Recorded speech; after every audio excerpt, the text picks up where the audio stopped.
Right now, CDOT is starting to demolish the oldest bridge in our state's highway system, the Alameda Avenue bridge. As we zoom into the map here, it's over the South Platte River, a little bit west of I-25. And that's where we find 9 News reporter Brianna Fernandez right now. Brianna, this bridge was not meant to sustain the amount of cars it's been seeing these days. Yeah, exactly. So the bridge was built in 1911. It was really used for carriages, horses, and then foot traffic. Fast forward a century later, of course, that bridge needs to be replaced. And I want to show you one of the issues that CDOT and contractors are seeing right now. You can literally see the guardrail hanging off the bridge. So like you mentioned, Erica, this bridge runs east and west over the South Platte River, just west of I-25. The north side of the bridge was renovated last year, back in April, and the goal this time around is to fix the south side. So contractors will replace the bridge of the new structure with a new structure, add new lanes, improve safety for bicyclists, pedestrian cars, and also flood capacities. This little piece of Denver history will be demolished in just a few weeks. Contractors have already started cutting the bridge into pieces, so it's easier to demolish. It's kind of a sentimental that CDOT will be closing the book on this particular environmental impact statement and moving on. You'll come out here in a few years and all that's going to be replaced, you know, and it's going to have a different feel and be very modernized. So. Now, if you drive through here, you probably have already seen the heavy machinery, cones, crews, and detour signs. Alameda will be open except for some nights and weekend closures. Also expect to see delays because of one lane and turn lane closure. So the goal for this $22 million project is to hopefully be completed by next year in the spring of 2025. For now, I'm live in Denver. Brianna Fernandez for 9 News. All right, Brianna, thank you. One of Colorado's most conservative congressional districts is up for grabs this election year. A primary race next month will likely determine the winner. Tonight, the people hoping to represent Congressional District 4 will debate on 9 News. It covers eastern Colorado along with Parker, Castle Rock, and Loveland. It's a district that leans heavily conservative. 6 Republican candidates are running to fill Congressman Ken Buck's seat after he resigned from office in March. The list includes Congressman Lauren Boebert, former state senator Jerry Sonnenberg, state representative Richard Holtorf, former State House Minority Leader Mike Lynch, former conservative talk radio host Deborah Flora, and former U.S. Senate candidate Peter Yu. Chris Bianchi and Kyle Clark give us a preview of what to expect tonight. What you're watching for is to see if one of these 5 challengers can kind of rise to the top here. Yeah, and just see if anybody says anything that's truly memorable or truly seems to stick in terms of a critique of Boebert. You know, think of the personal scandals that she's had. Think of, you know, the false statements that she's made, the derogatory things that she said about people. And like Trump, it only fuels her brand among the people who like that kind of thing in their politics. So it'll be interesting to see if anybody can come up with something that truly sticks and damages her, or whether this is a night where we see she's at the top of her game. There's enough Republicans who want that style of politics, and she mops the floor with the rest of them. You can watch that debate tonight live on 9 News at 6 p.m. We're also going to be streaming it on 9 News Plus. Kyle Clark and Marshall Zellinger will moderate. The election will be Tuesday, June 25th.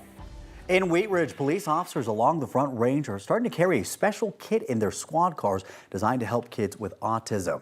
Bill Castle started putting together backpacks 3 years ago, and they're filled with things like headphones, blankets, and toys. They're meant to help calm down kids with autism during stressful situations.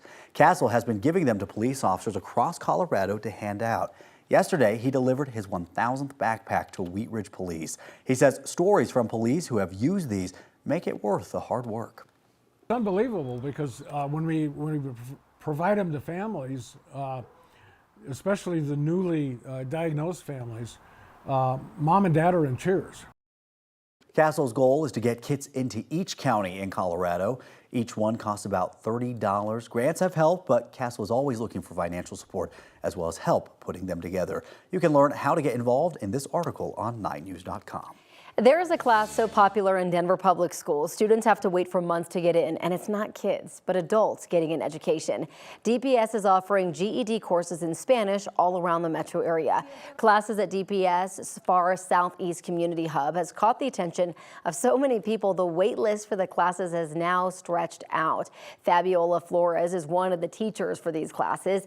She jumped in as demand for the classes surged. She says teaching all of her students what they need to graduate and succeed here is like no other. Yo siento una emoción, prácticamente no la puedo describir, es una emoción personal que yo siento que estoy poniendo un granito de arena en cada uno de ellos, y al momento que ellos me dicen ya pasé el examen, yo siento que estoy pudiendo hacer algo por ellos. Me siento realmente realizada. 48 people will graduate with their Spanish GED next week. Many are parents of DPS students themselves. DPS says right now there is a wait list of 120 people hoping to take the class. Australia's Department of Home Affairs says it is working with Ticketmaster after hackers allegedly stole personal details of more than 500 million customers. Reports suggest a group of hackers gained access to the names, addresses, phone numbers, and partial payment details. Ticketmaster has yet to confirm whether it has experienced a security breach. The FBI has offered assistance to Australian authorities. U.S. Secretary of State Antony Blinken is in the Czech Republic today. Secretary Blinken met with the Czech Defense Minister. The two attended a Czech Defense Capabilities event. And while in Prague, Secretary Blinken will also participate in an informal NATO foreign ministers meeting to discuss priorities for the upcoming NATO-Washington summit. Jury deliberations will continue this morning in former President Trump's hush money trial. The jury made two requests on the first day to rehear testimony from Michael Cohen and the former publisher of the National Enquirer, David Pecker. They're focused on what happened in a meeting at Trump Tower in 2015, which prosecutors argue is where the alleged hush money scheme began. The former president faces anything from probation to prison time. Right now, the Simmons fire in Arizona has burned more than 400 acres. It started on Tuesday evening in Pinal County and is at 0% containment as of this morning. Officials say the fire is moving aggressively through the Gila River. Officials are hoping they can keep the fire from entering a town that is close by. And right now, several Florida counties are dealing with brush fires. Fire officials say 19 fires have sparked since early yesterday morning. Low humidity, high winds, and dry conditions are keeping the flames really strong. Evacuation orders that were in effect for this area have since been lifted. And in Iceland, fountains of molten lava are spewing out of a volcano in the southwestern part of the country. This is the fifth time the volcano has erupted since December. Officials say lava was seen shooting at least 150 feet into the sky. Those in a nearby town were ordered to leave the area.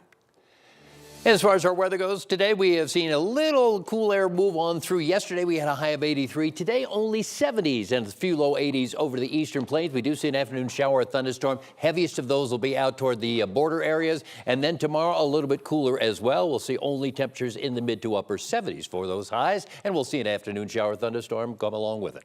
Ed, thank you.